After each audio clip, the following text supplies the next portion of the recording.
you, look at that. It got all wintry. I guess we should go do something silly then, shouldn't we?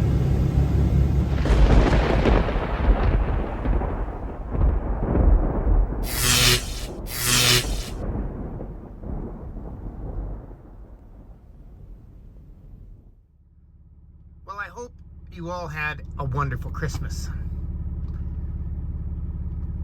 I am here, and I don't know what it is, but this old building, I absolutely love it. It looks so cool, so classic. It makes me happy coming to this place. There's no heat, there's no water.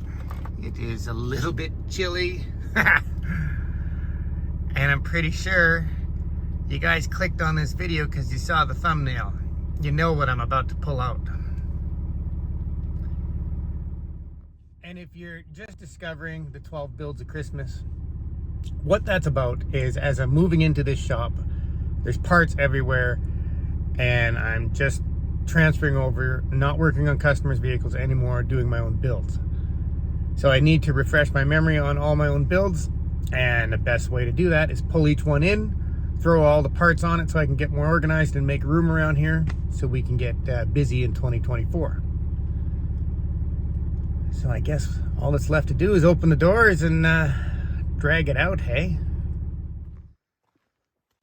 So for day 3 of the 12 builds of Christmas, we're pulling it out.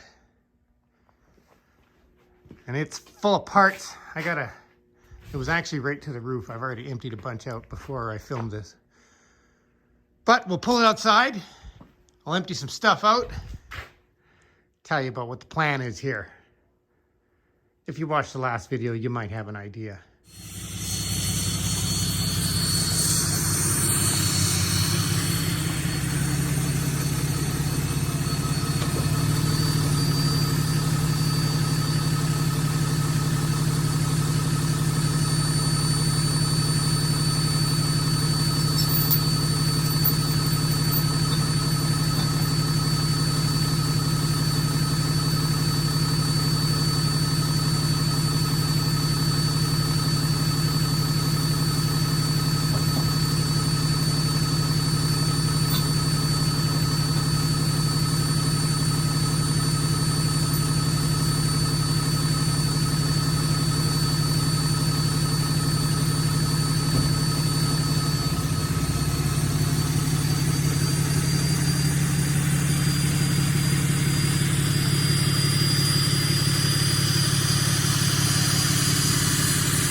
So let's do a little refresher on this thing.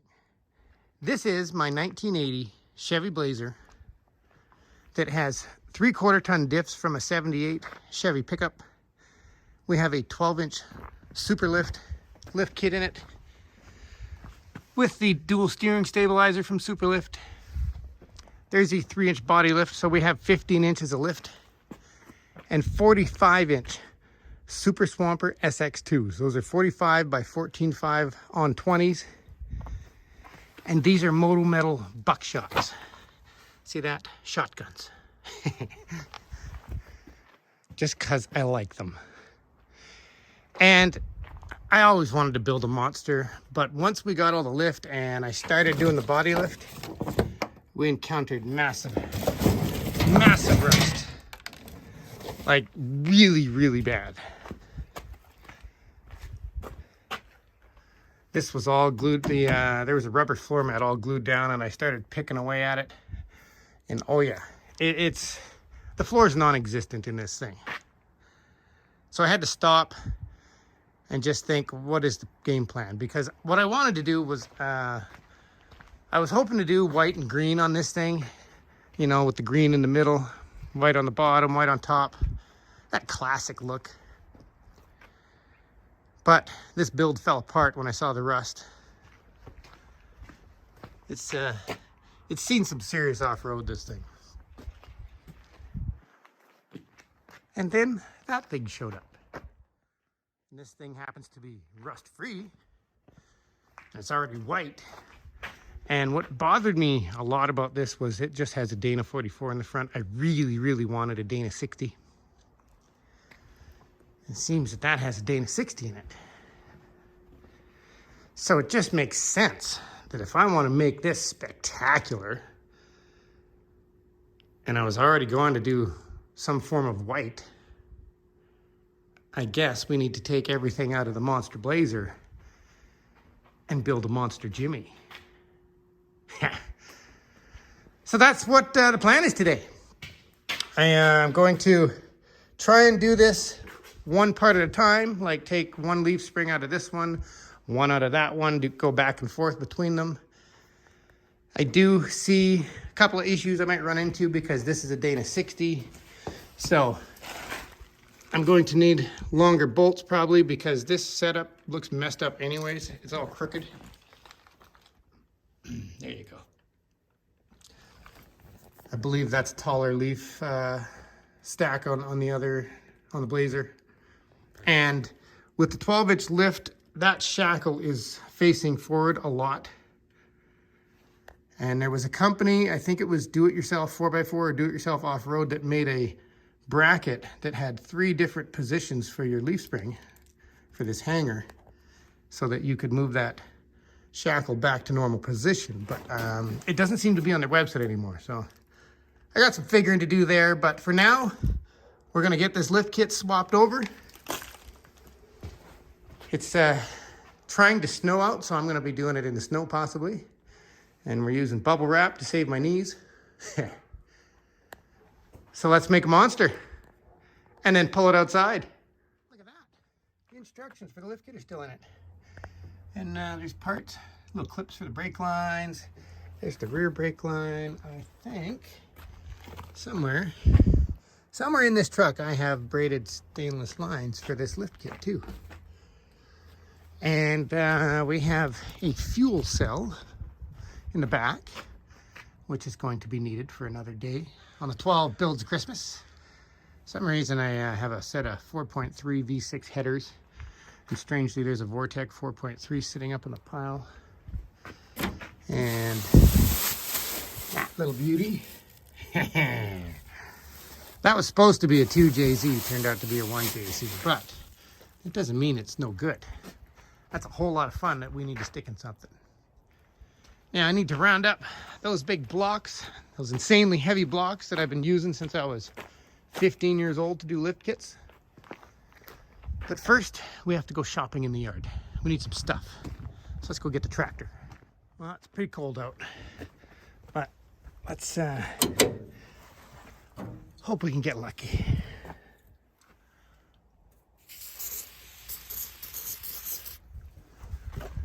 Come on, baby.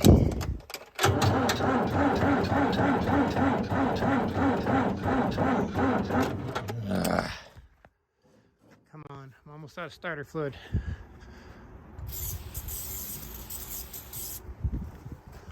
Come on, come on. Oh, so close.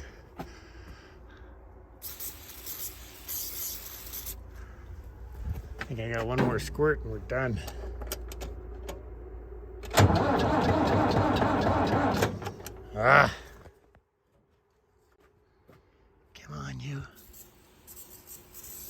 Got enough ether in there to make a bomb.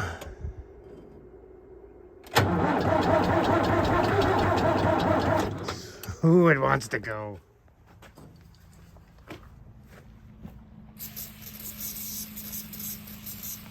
Come on, come on.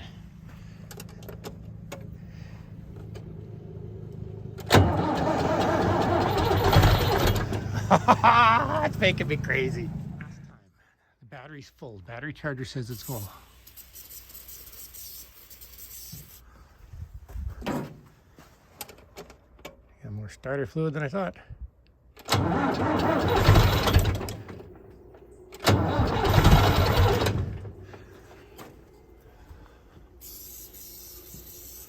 It sure doesn't like the cold, this thing.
Stop at the OBS Chevy parts store.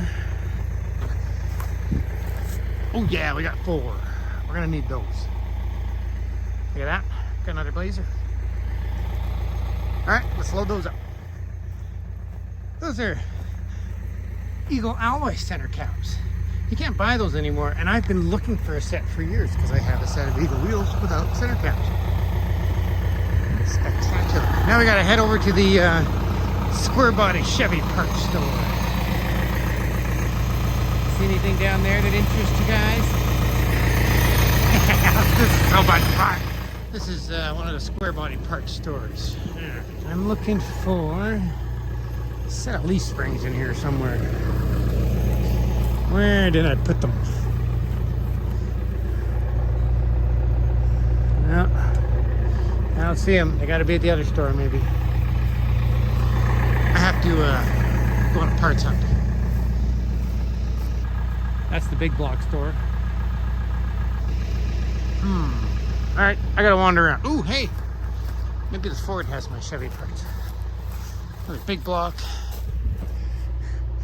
Fuel tanks for Chevy. Nope. Nope. Oh, where did I put them? The back of every truck in the yard is a gold mine here. Well, not what I'm looking for, but those ones will do. I'll just drag those out. How straight that bumper is. That might have to go on the Jimmy. We'll see. It's a nice find. Now that I've wasted most of my day moving parts, trying to get the tractor going, and digging for parts, I gotta take those center caps off, rip all the wheels off so that we can actually work on this thing. That's what the other tires are for. And we'll rip all the shocks off in the steering kit. And then that's what those front leaf springs are for, so that I can put a leaf spring in here, because I'm just gonna keep this as a roller and stick it out of the way. You see what I mean by the angle of those shackles? So we'll address that later. So, got the airline out. Let's start undoing stuff. I have all of the shocks and steering shocks off. Thankfully, I just did a mock-up on this thing. All of the shocks were loose. The only ones that were actually tight were the 2 bolts holding the dual shock mount. The rest were just finger tight. I have the drop brackets from the sway bar. I think I'll snatch that sway bar once I undo the U-bolts. And I did myself a favor. The bolts holding the leaf springs in don't even have nuts on the backside. So I literally just buzzed those out, take the U-bolts off, and those springs are out. And I have the rear shocks off. I do not have a rear set of springs for this yet. So this might just sit on blocks until I can figure out what to do. Not sure yet. But we have wheels off of this. And I forgot, I'm dealing with a 3/4 ton and a 1 ton. So I might have a little bit of difference there. That block looks bigger than that one. But we'll see what happens. Because I have the 4-inch drop drag link, I'm sure something will work out just fine. And since I'm going 3/4 ton to 1 ton, I already checked the U-bolts for the 3/4 ton dual stabilizer. Slide right over. So the axle housing is the same diameter, which that was the case on my dually as well. Nice to be able to double check. I noticed that this one has brand new studs on this side, but not on this side. So let's continue. It's going to be getting dark in no time at all. So we actually have stock leaf springs up front in this thing now. I just have to rip the rear leaf springs out, and this thing's done until I find a set to put in the back. But I wanted to show you something. You see that nut there? And how this does not fit over the nut. Something as simple as drilling that hole out a little bigger so that this thing would sit flat on your leaf spring would make a difference. And all 4 on this truck are like that. So it's getting dark. We'll have it apart before dark. And then we got ourselves a 12-inch kit to put in. I just beat it. Had to get the headlamp on. So we have no leaf springs in it, but don't care. The only reason I want to put leaf springs in it is so I can get my blocks and my jack stands back. But we have our wheels and tires. We have a full 12-inch lift. And as it turns out, I had to steal U-bolts already off of this one and the plates, so we've begun disassembly. Yeehaw! Makings of a monster. All right, closing up shop. We'll continue tomorrow. Day 2.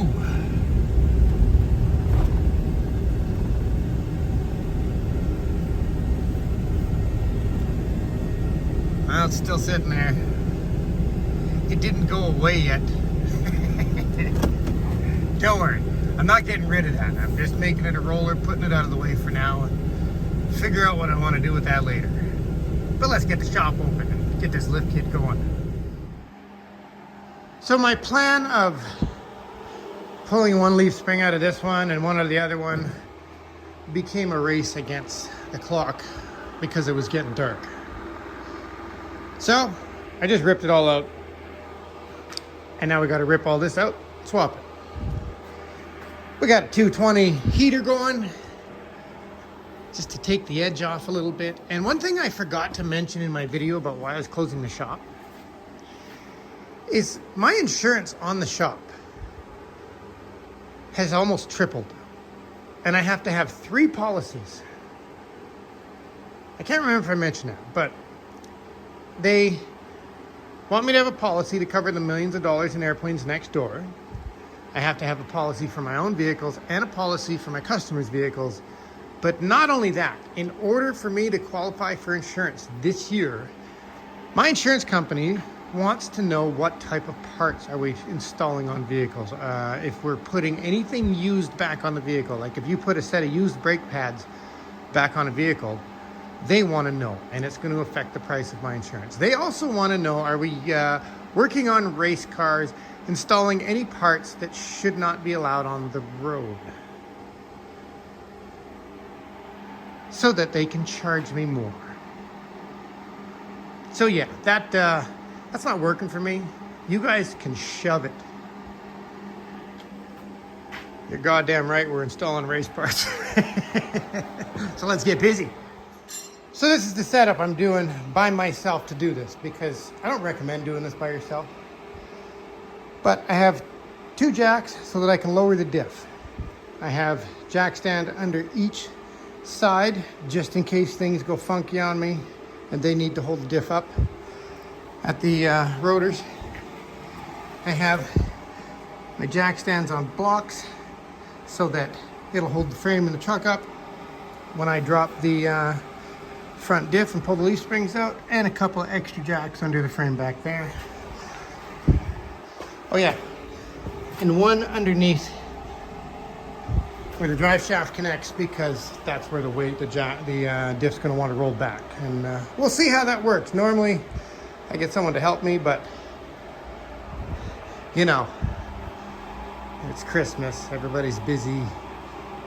Let's be real, people don't have the motivation to do this, and I'm not waiting for anybody. So let's go for it. Now here's something I just learned.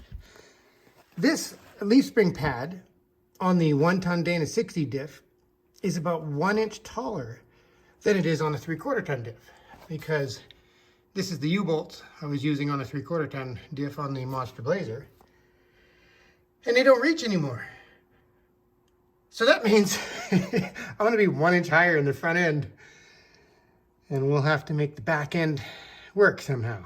But I got different size blocks and stuff like that, so we'll figure it out. Of course, you know, I'll put a big block in it, so that'll help weigh it down a bit too. But thankfully, I have about 50 sets of U-bolts of all different sizes, so we're not stranded yet. So we have 15 inches of lift officially in the front of this thing. I'm going to have to buzz these off and pull all those studs out to put the new block in, but I also have to have all new U-bolts made. I don't know why, but all the U-bolts are a little too wide for the axle housing. And now I understand why he had other plates sitting here, because the sway bar is wired up and hanging there, and I decided to just use my sway bar because it had all new bushings in it. So I was just going to take that off. I would have had to take that one off anyways, because there's a bigger bracket for the sway bar. But on the Dana 60, the U-bolt's supposed to go around that part, which means you need a wider U-bolt. And these plates, they do not line up with the bolt holes in the back. The bolt holes are narrower. So I guess you need a special plate for the sway bar or whatever the setup's going to be. So I'm going to have a look at the beastly dooley on what I did there, because I don't remember. So either way, I got to have U-bolts made up, and that one's just sitting there crooked outside of the wide part of the diff, just to get it together. And now I need my jacks to do the back. So the only option I have is to put the front tires on. Ha! Holy crap, we're about to do it. I know most of the other channels would probably wait to the end to put the wheels and tires on just to show you and make it a surprise, but this is the most exciting part. This is what gets me motivated, is when I get to see the wheels and tires on it. It changes the build. Now that is what I'm talking about. Oh boy. This thing is huge. Yeehaw. All right.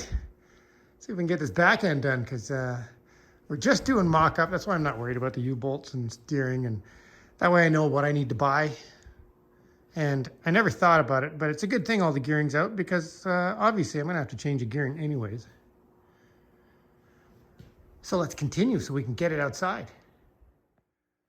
Okay, we have rear leaf springs.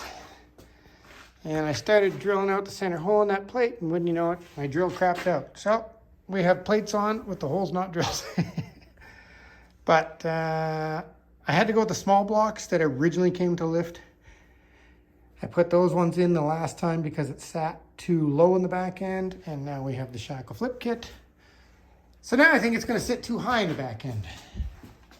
Oh yeah, and these are not pressed in properly. Look at that. They did not press them in. And this thing also has all the, it has a new steering box. It has all the support plates welded in already. So this thing was built for 45s, where it was starting to anyway. So now we can throw the tires on. Get this thing on the ground and, Jesus, it's big. And the sun is going down again. That is 2 days I've spent on this. And we do not have any of the shocks on or the steering solved. But we got a whole lot of lift and a lot of tires under it. I'm going to need a hand putting the hood on now. That is just spectacular. I'm 6 feet tall and I can't see in the window. 6 feet is about there. So I guess this bottom of the window is about 6'3". Let me just get around here. What do you think? That thing's awesome. Where is it? Where is it? I even got a trailer hitch for it. In case we need to tow something. So lots of little stuff I've found. And one of the things, this has been one of my complaints over the years when we're building projects, is when you're building a big lifted truck, well, everybody can see all under here, and your bodywork has to look good. And as I get underneath, I'm seeing all sorts of filler that wasn't finished. Because nobody wants to work on the underside of the vehicle.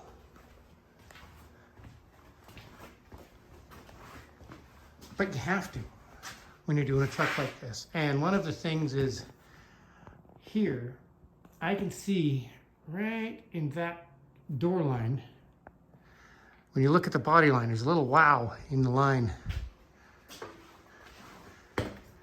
See it? Right there. That should be straight all along here. But we're building things differently now. Normally I'm excited. I'm like, slap some paint on this thing so I can get excited about it. But this thing's already kind of done and we're redoing it. Yeah, wheels and tires make the blue look a lot better. But it's not my thing. I like it on the 80 and older, where the fender line here curves down and around, and then you can do the color all around. This straight through line bugs me. It's just so blah. Oh yeah, and then I still have 2 sway bars sitting in there, so we're going to have to take the top one out, figure out what plates I need from matching them up to my beastly dually. Got lots to do. There's no axles in it, no gears in it. But this isn't about building everything right now and throwing money at it. It's about mocking them up, getting an idea, and then we'll go from there. And I definitely am going to need a drop transfer case in this thing. But holy crap, that's awesome. Wonder what the next build's gonna bring.